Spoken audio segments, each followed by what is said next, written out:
How to generate profits when you expect downside for your assets. If you prefer to hodl your asset instead of selling it, you can hedge it by buying a binary put on Divergence. We'll show you how your payoff looks in this case. First, let's say you own 1 Ether. Your profit or loss is linear. Your long asset position pays you the price difference between your entry and exit.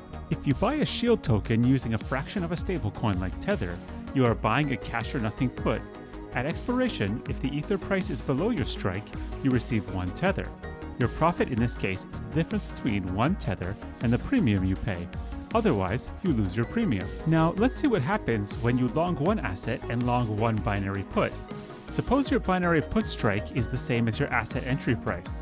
Your asset position will be underwater if its price drops below your entry, but you get paid by your long binary put position. When the asset settles above the strike price, your asset makes you profit. You lose a fixed amount of cash in your long binary put position. You'll notice that this payoff structure looks similar to holding an asset and selling a binary call. This is because the combined value of a binary call and a binary put equals 1 collateral. Sometimes the risk reward is better when you buy a binary put at a strike above or below your asset entry price. Also, if your asset keeps losing value, you can buy a strip of binary puts at different strikes to make up for the loss. This can be used as a hedging strategy. Anyways, let's remind you that options trading involves risk. This is not financial advice. We hope to see you soon trading on Divergence. If you have any questions, you're welcome to come ask in our Discord or Telegram channels.